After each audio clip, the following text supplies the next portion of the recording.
성공한 사람들, 곧 성공한 인생을 산 사람들을 자세히 살펴보면 그들의 주변에는 항상 좋은 사람들이 있었습니다. 그 곁에는 좋은 성품과 인격으로, 또한 지혜와 지식으로, 믿음과 사랑으로 인생을 가르쳐 주었고 조언을 아끼지 않으며 격려를 해 주었던 사람들이 있었습니다. 여러분, 한 사람이 성공적인 인생을 살아가려면 그를 이끌어주는 사람이 있든지 격려하고 밀어주는 사람이 반드시 있기 마련입니다. 이처럼 좋은 인생을 살 수 있도록 바르게 세워주고 신앙적으로, 인격적으로 인생을 잘 살아가도록 늘 의견을 던져주는 사람을 우리가 멘토라고 부릅니다. 또한 그렇게 좋은 상담과 조언 또는 후원을 통해서 계속해서 하는 그 멘토의 활동을 멘토링이라고 지칭합니다. 여러분, 이 멘토라는 말은 원래 그리스 신화에서 나온 말입니다. 고대 그리스의 이타케 왕국의 왕 오디세우스가 트로이 전쟁을 떠나게 되면서 한 친구에게 자신의 아들 텔레마코스를 가르치고 돌봐달라고 맡겼습니다. 그 친구의 이름이 바로 멘토였습니다. 멘토는 친구인 왕이 전쟁에 나가면서 왕자를 잘 길러달라고 부탁받고는 왕자의 선생님으로, 때로는 친구처럼, 때로는 아버지처럼, 상담자로 그를 아들처럼 여기고 생각하면서 잘 돌보아 주었습니다. 왕이 전쟁을 끝나고 본국으로 돌아오기까지 무려 10년이라는 세월이 흘렀습니다. 왕자는 아주 훌륭한 왕으로 손색 없이 컸습니다. 오디세우스 왕이 본국으로 돌아오면서 보니 백성들이 풍요롭게 잘 살며 자신이 통치할 때보다 더 좋은 나라가 되어 있었습니다. 그래서 백성들의 말을 들어보니 새로운 젊은 왕이 나라를 잘 다스리고 존경을 한 몸에 받고 있다는 것이었습니다. 자신의 아들 텔레마코스가 나라를 잘 이끌고 있었던 겁니다. 아들이 이렇게 되기까지는 자신의 친구인 멘토라는 사람이 왕자의 아버지처럼, 때로는 선생으로, 상담자로, 격려자가 되어주어서 훌륭한 왕으로 키워냈다는 사실을 알게 된 것입니다. 그 이후에 이 멘토라는 이름은 현대인들에게 새롭게 부각되어서 신앙과 인격으로, 믿음과 사랑으로, 지혜와 지식으로 한 사람을 이끌어주는 조언자, 상담자, 격려자, 영향을 미치는 자로 사용하게 되었습니다. 여러분, 이처럼 인생을 성공적으로 살아가려면 인생을 함께 할 수 있는 멘토를 가지는 것이 매우 중요합니다. 인생이 힘들어지고 실패를 거듭해도 누구 하나 찾아가 의논할 사람이 없고 자신의 모든 문제를 혼자의 힘으로만 풀어나가려고 하는 사람들이 있습니다. 그러나 그렇게 되면 곧 힘에 부쳐서 쉽게 절망하고 포기하게 되며 결국 실패해서 벗어날 수 없는 인생을 살아가게 될 것입니다. 여러분, 우리의 인생을 아름답고 보람을 찾고 의미 있는 인생으로 살길 원하면 좋은 선생님을 모시고 좋은 멘토를 모셔야 합니다. 우리는 그렇게 신앙과 인격에 있어서 내가 본받을 만한 좋은 인물이 필요합니다. 그리고 늘 유익한 조언을 들을 수 있어야 합니다. 그렇다고 여러분, 우리가 누군가를 꼭 만나고 개인적인 친분을 맺어야만 하는 것은 아닙니다. 저는 지금은 돌아가신 사랑의 교회 옥하는 목사님의 강의를 통해서 제자 훈련의 철학과 정신을 배웠습니다. 목회적으로 많은 영향을 받았지만 그분이 살아생전에 개인적으로 따로 만나뵌 적은 없습니다. 지금은 이 땅에서 만날 수도 없지만 그분의 정신만은 본받고자 지금도 노력하고 있습니다. 그렇습니다. 우리가 인생을 성공적으로 살아가기 위하여는 우리의 역할 모델을 찾아야 합니다. 여러분, 세계 많은 위인들도 본받고 싶은 사람을 정해놓고 그를 닮으려고 노력한 결과로 훌륭한 업적을 남기고 그 고귀한 인격을 배우면서 그렇게 위인의 자리에 오른 사람들이 많이 있습니다. 유명한 미국의 32대 대통령 프랭클린 루즈벨트는 하버드 대학을 나와서 뉴욕주 상원의원이 되었습니다. 또한 윌슨 행정부의 해군 차관보를 지내면서 민주당 부통령 후보가 되었습니다. 그런데 주로 어린이들이 걸리기에 소아마비라고 부르는 병을 39이라는 나이에 걸려서 대통령이 되는 꿈을 접어야만 했습니다. 그는 소아마비로 무려 7년간 치료에만 전념을 했습니다. 루즈벨트가 정계에 복귀하기 전 재활 치료를 받고 있을 때 그는 헬렌 켈러를 역할 모델로 삼고 희망과 용기를 가질 수 있었다고 합니다. 여러분이 잘 아시다시피 헬렌 켈러는 시각 장애자로 앞을 전혀 볼 수 없는 여인이었습니다. 뿐만 아니라 청각 장애자였고 그러다 보니 언어 장애자로 말도 제대로 할 수 없었습니다. 인생의 가장 비참한 삼중고를 겪고 있었지만 그녀는 박사학위를 취득했고 많은 사람들에게 좋은 영향력을 미치는 성공적인 인생을 살아간 여성이었습니다. 루즈벨트는 그녀를 보고 인생의 위대한 목표를 세웠습니다. 나는 양다리가 마비된 것뿐이니 헬렌 켈러의 정신만 가질 수 있다면 장애를 극복하고 일어설 수 있다고 결심한 것입니다. 루즈벨트는 헬렌 켈러가 해냈다고 하면 나도 한다 다짐하면서 용기를 내었습니다. 여러분, 오늘 우리가 읽은 빌립보서 3장 17절에 바울 사도는 이렇게 말씀합니다. 형제들아, 너희는 함께 나를 본받으라. 그리고 너희가 우리를 본받은 것처럼 그와 같이 행하는 자들을 눈여겨보라. 본문의 바울은 나를 본받으라고 하면서 또한 그렇게 행하는 자들을 눈여겨보라고 말씀합니다. 우리가 많은 사람들을 가르치면서 내 말을 들어야 합니다, 이런 것이 진리입니다 라고 말하기도 하죠. 그러나 정작 나를 본받으라고 말할 사람은 많지 못합니다. 우리가 우리 자녀들에게 이래라 저래라 가르치기도 하지만 나를 본받으라 하고 말하기가 결코 쉽지 않습니다. 그런데 고린도전서 11장 1절에 바울 사도는 이렇게 말씀합니다. 내가 그리스도를 본받는 자가 된 것 같이 너희는 나를 본받는 자가 되라. 고린도전서 4장 16절에도 이렇게 말씀합니다. 그러므로 내가 너희에게 권하노니 너희는 나를 본받는 자가 되라. 이렇게 바울 사도는 여러 번 나를 본받는 자가 되라 반복해서 말씀합니다. 사도행전 26장 29절에는 이렇게 말씀합니다. 바울이 이르되 말이 적으나 많으나 당신뿐만 아니라 오늘 내 말을 듣는 모든 사람도 다 이렇게 결박된 것 외에는 나와 같이 되기를 하나님께 원하나이다 하니라. 바울 사도는 아그리빠 왕과 총독 베스도 그리고 많은 고급 로마의 관리들 앞에서 체포된 채로 이렇게 말씀하는 겁니다. 이렇게 결박된 것 외에는 나와 같이 되기를 하나님께 원하노라. 참으로 대단한 고백이 아닐 수 없습니다. 그가 교만해서 그러한 고백을 할 수 있었던 것이 아닙니다.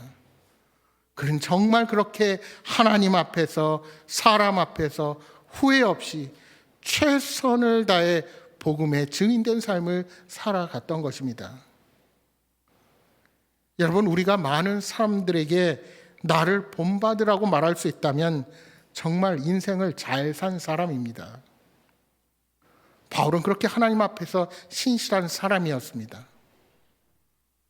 우리가 힘쓰고 애써서 바울 사도를 본받을 수만 있다면 인생의 성공은 물론이고 하나님 앞에서 잘했다고 칭찬받는 위대한 인생의 삶을 살아갈 수 있게 될 것입니다.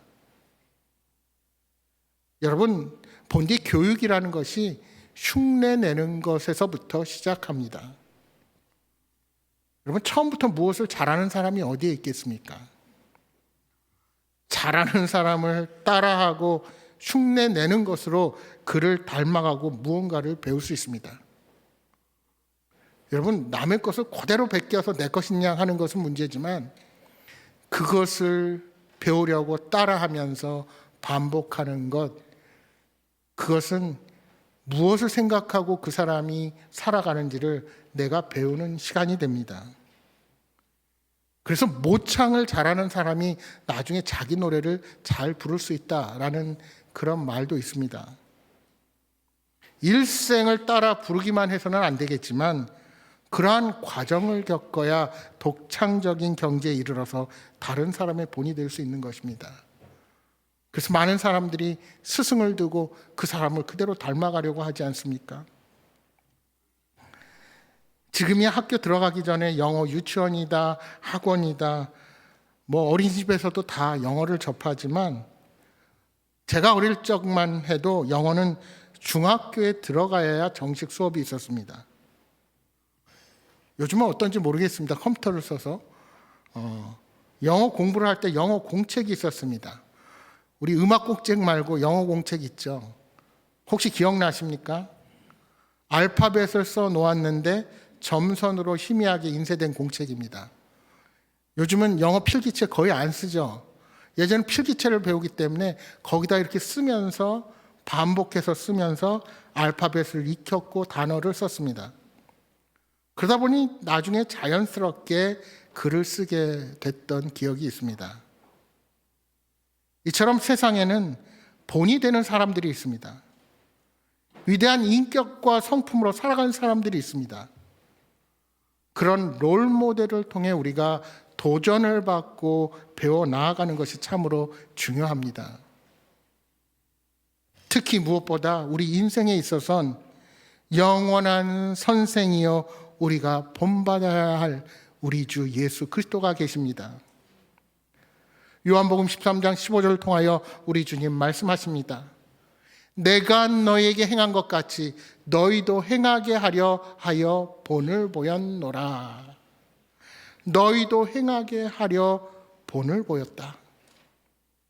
예수님의 생애, 예수님의 인격, 예수님의 성품, 그분의 사역은 모든 인류의 본보기가 되고 우리의 표준이 되며 영원히 닮아가야 할 그런 삶이 되는 것입니다. 여러분, 예전에 어머니들이 직접 옷을 만들어 입힐 때는 자기 몸에 맞게 치수를 뜨고 그것을 옷감 위에 올려놓고 천을 재단해서 옷을 만들었습니다. 저희 어릴 때만 해도 그런 일들이 있었어요. 재봉틀을 갖다 놓고. 지금도 마찬가지 아닙니까? 유명 디자이너들이 옷을 만들기 전에 먼저 그림을 스케치합니다. 자신이 생각하는, 구상하는 옷의 모양을 그려보고 그리고 본을 뜹니다. 그 본을 가지고 옷감 위에 올려놓고 재단하여 옷을 만들게 되는 겁니다. 그렇습니다. 우리는 우리 주변에 잘 믿는다고 하는 사람들을 눈여겨볼 수 있어야 됩니다. 신앙적으로 저분은 따라갈 만한 분이다 하는 분이 어떻게 신앙생활을 하는지 우리는 눈여겨볼 필요가 있는 것입니다. 오늘 본문 17절에 눈여겨보라는 말씀은 자세히 살펴보라는 말씀이요 주시하고 관찰하라는 것입니다. 누구를 본받고 따라서 닮아가기 위해서 눈여겨보고 주시하고 관찰할 수 있어야 합니다. 그렇다면 왜 그렇게 그 본을 따라야 합니까? 왜냐하면 우리가 좋은 본을 따라가지 않으면 우리는 자칫 하나님으로부터 멀어지기 때문입니다. 오늘 본문 빌립보서 3장 18절에 바울 사도는 지적하고 있습니다. 내가 여러 번 너에게 말하였거니와 이제도 눈물을 흘리며 말하노니 여러 사람들이 그리스도의 십자가의 원수로 행하느니라. 그리스도의 십자가의 원수로 행한다. 바울이 얼마나 뜨거운 마음으로 말씀하는지 그는 여러 번 말하였고 지금도 눈물을 흘리며 말씀하고 있습니다. 여기 십자가의 원수는 누구를 말하는 것입니까? 자기 의를 가지고 구원받겠다는 자들, 예수를 믿지 않아도 나는 부족한 것 없이 잘 살 수 있다고 하는 이들입니다. 바울이 눈물을 흘리며 목청을 높여서 잘 믿어보자고 외치고 있지만 예수님의 십자가를 오히려 부끄러운 것으로 알아 진리를 받아들이지 못하고 살아가는 이들이 너무나도 많았습니다. 예수를 믿어 구원받는다는 말이 시시하고 부끄럽고 보잘것없다고 여기는 것입니다. 여러분, 며칠 전에 미국의 워싱턴 앞에서 비행기 사고가 났죠. 거기 안타깝게도 유명한 유망주 스케이트 우리 교포 선수들이 탔다는 소식을 듣고 얼마나 안타까웠는지 모릅니다. 그 친구들이 얼마나 큰 꿈을 품었을까요? 어떤 꿈을 가지고 열심히 달려가고 있었을까요? 그런데 우리의 인생은 그렇게 나의 생각과 다르게 예기치 못하게 하나님이 부르시면 다 내려놓고 가야 하는 존재들입니다. 여러분, 내가 하나님 앞에 섰을 때 여러분은 부끄러움 없이 서실 수 있으십니까? 19절에 계속해서 바울 사도는 말씀합니다.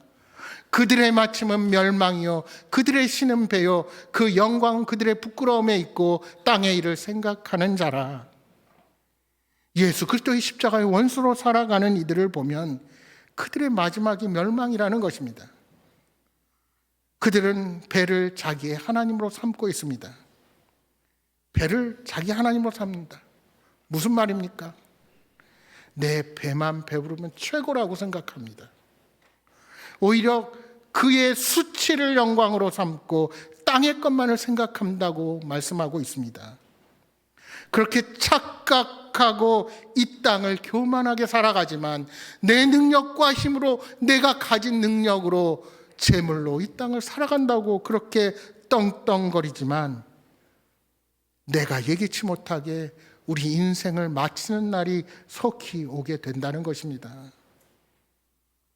오늘도 멸망으로 치닫는 많은 세상의 사람들이 있습니다. 현대를 살아가는 많은 사람들은 이기적으로 다른 사람을 상관하지 않고 마치 혼자 경주를 하듯이 인생을 살아갑니다. 남보다 빨리 성공하고 남보다 앞지르며 더 많이 소유하고 오직 내 인생을 즐기려는 많은 이 땅의 사람들이 있습니다. 지금은 좋겠지요.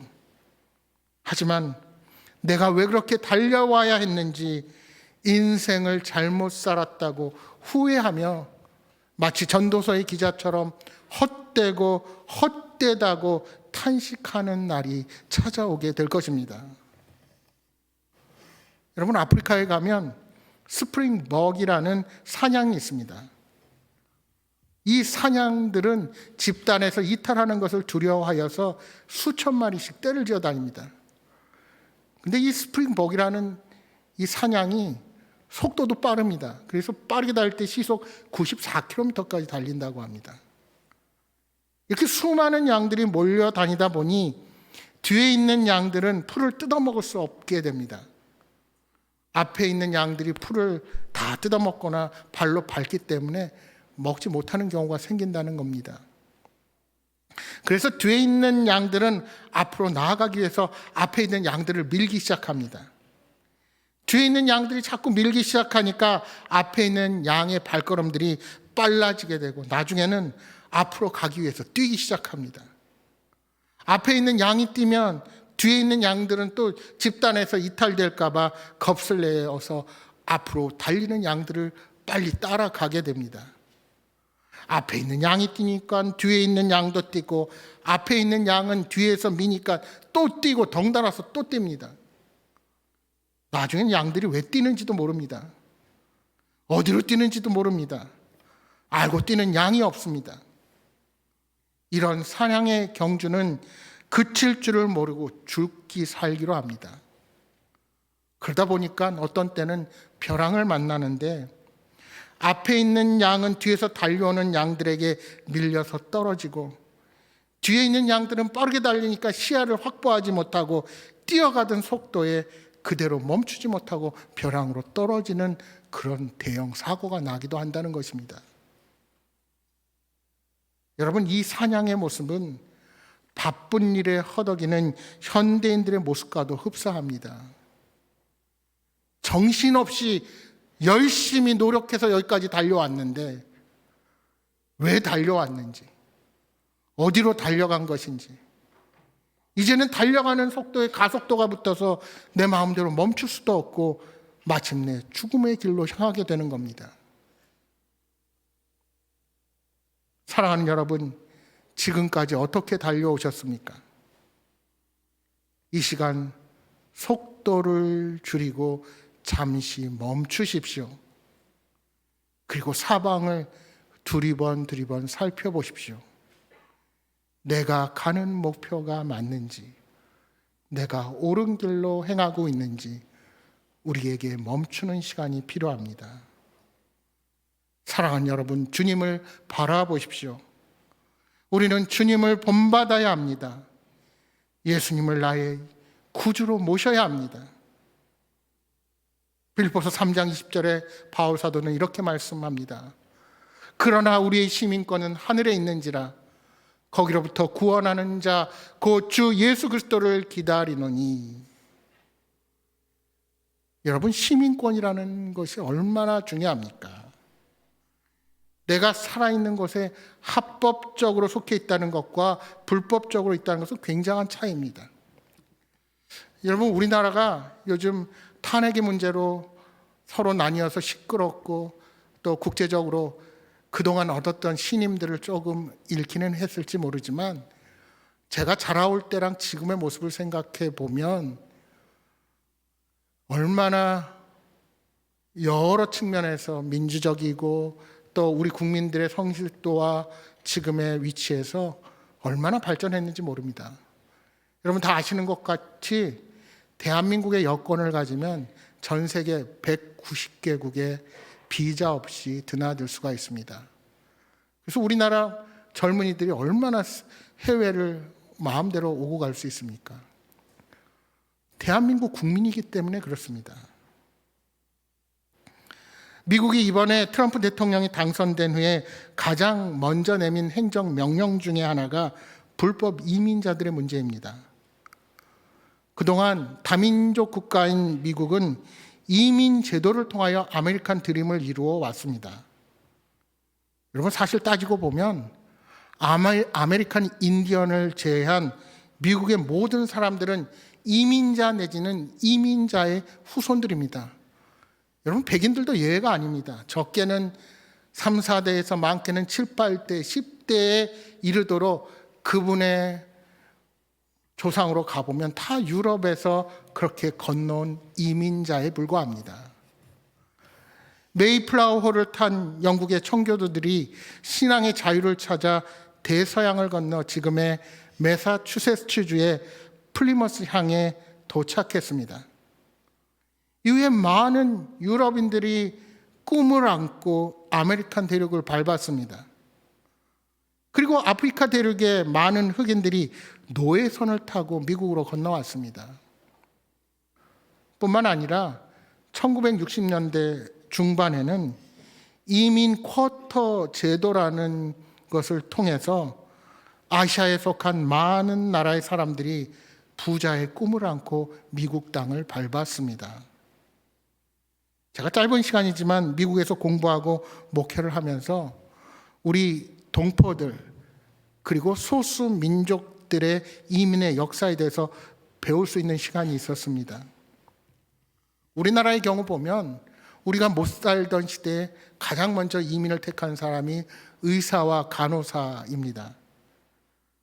뿐만 아니라 잘 살아보겠다고 미국으로 건너가서 하루 종일 식당에서 접시를 닦고 또 코인 라운드리, 우리 지금으로 말하면 빨래방이죠.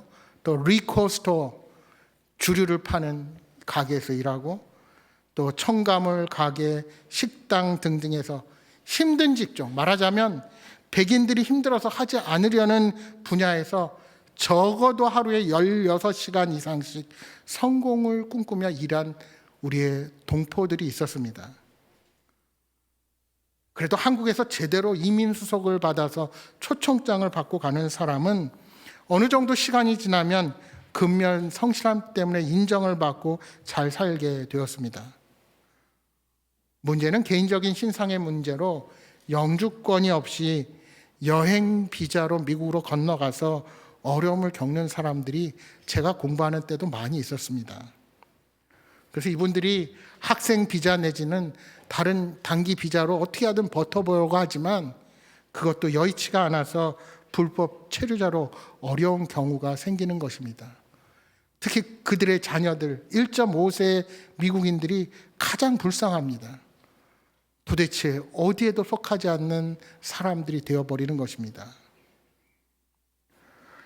농사를 위한 노동력이 필요한 캘리포니아 또는 동부의 산업도시들의 굳은 일들을 중남미에서 건너온 많은 불법 체류자들이 일을 감당하며 그동안 일을 해왔습니다.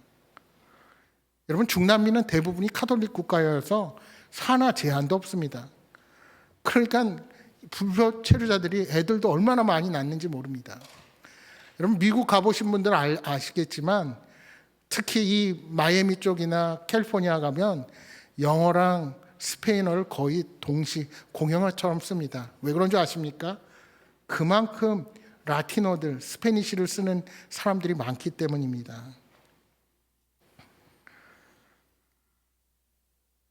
우리나라의 외국인 노동자들이 3D 업종의 일을 도맡아서 하듯이 이민자들도 굳은 일을 감당하며 자녀들을 미국 안에서 공부시키고 여기까지 왔는데 이제 트럼프 대통령이 행정 명령을 내려서 불법 체류를 하는 사람들을 다 추방하겠다는 것입니다. 미국이 경제가 부흥했을 때는 이런 것이 문제가 되지 않았습니다. 그런데 코로나를 지내고 전 세계가 불경기와 어려움을 겪으면서 이제 저소득층 백인들이 생각하기를 우리의 일자리를 저들이 다 뺏는다고 생각을 하게 된 것입니다. 여러분, 영주권이 없다는 것은 바로 이런 것입니다. 내가 여기서 살고 내가 일을 해도 미래를 보장받지 못한 삶, 불안하고 불안전한 삶을 사는 것을 의미한다 할 수 있습니다. 내가 살아가는 땅에서 열심히 일해도 권리를 행사할 수 없다는 것, 인정받을 수 없다는 것이 얼마나 비참하겠습니까? 그런데 여러분, 오늘 저와 여러분은 어떤 사람들입니까? 우리는 하늘나라의 시민권을 가진 자들입니다. 우리가 들어가 살아갈 영원한 나라는 하나님의 나라입니다. 우리 주님께서 예배해 놓으신 새하늘과 새 땅이 있습니다. 거룩한 새 예루살렘 성이 오늘 저와 여러분을 위해서 예비되었습니다. 이제 우리는 육체로부터 썩을 것을 거두는 사람들이 아니라 성령으로부터 영원한 생명을 거두는 사람들입니다. 이 땅에 썩어질 것들에 만족하고 그것을 거두고 살아가는 자가 아니라 하늘의 시민권을 가진 사람으로 멸망이 아닌 영원한 생명을 소망하며 오늘 나그네의 삶을 살아가는 자들입니다. 그래서 우리에게는 예수님만이 소망이요, 그렇게 학수고대하던 주님께서 다시 오시기를 기다리며 이 땅을 살아갑니다. 3장 21절에 바울 사도는 이렇게 말씀합니다. 그는 만물을 자기에게 복종하게 하실 수 있는 자의 역사로 우리의 낮은 몸을 자기의 영광의 몸의 형체와 같이 변하게 하시리라. 주님께서 이 땅에 다시 오시면 우리의 비천한 몸을 변화시켜서 자신의 영광스러운 몸과 같은 모습으로 우리를 변화시켜 주실 것입니다. 지금은 보잘것없어 보이지만 장차 주님과 함께하는 그날이 되면 예수님의 그 모습처럼 찬란한 옷을 입고 아버지 하나님 앞에 서는 날이 오게 될 것이란 말씀입니다. 그래서 결론적으로 빌립보서 4장 1절을 말씀에 바울은 이렇게 권면합니다. 여러분, 우리 화면을 보고 다 함께 한 목소리로 읽어보시겠습니다. 그러므로 나의 사랑하고 사모하는 형제들, 나의 기쁨이요 면류 아닌 사랑하는 자들아, 이와 같이 주 안에 서라. 이와 같이 주 안에 서라. 사랑하는 여러분, 주 안에 서 계십니까? 주님 안에 굳건히 서야 합니다. 흔들리지 말아야 합니다. 주님은 우리의 반석이 되십니다. 여러분, 이탈리아의 밀라노 대성당은 세계에서 세 번째로 큰 고딕 성당입니다. 세 개의 출입문이 아치형으로 되어 있는데 그 아치 위에는 세 개의 비문이 새겨져 있습니다. 오른쪽 문 아치에는 모든 즐거움은 순간에 불과하다라고 써 있습니다. 또한 왼쪽 문에는 모든 괴로움은 순간에 불과하다. 그리고 가운데 중앙 출입문 아치 위에는 이렇게 쓰여져 있습니다. 영원한 것 외에는 그 무엇도 중요하지 않다. 세상의 즐거움도 잠시, 세상의 괴로움도 잠시 잠깐이지만 우리는 영원한 생명을 주시는 그 주님을 사모해야 합니다. 우리는 주님의 형상을 닮아가야 합니다. 영원한 신 주님만이 내게 가장 소중합니다. 주님은 나의 생명이십니다. 주님은 내가 이 땅을 살아가는 이유입니다. 따라서 주님을 바라보면서 주님을 닮아가며 주님의 뒤를 따라 십자가의 길을 걸어가야 하는 것입니다. 사랑하는 여러분, 예수님은 우리를 위하여 십자가에 달려 돌아가셨습니다. 그로 말미암아 오늘 우리가 천국의 시민권을 얻게 되었습니다. 이제 주님을 본받고 주님의 형상을 이루며 주님을 모시고 살아가는 여러분 모두가 되시기를 주님의 이름으로 축복합니다.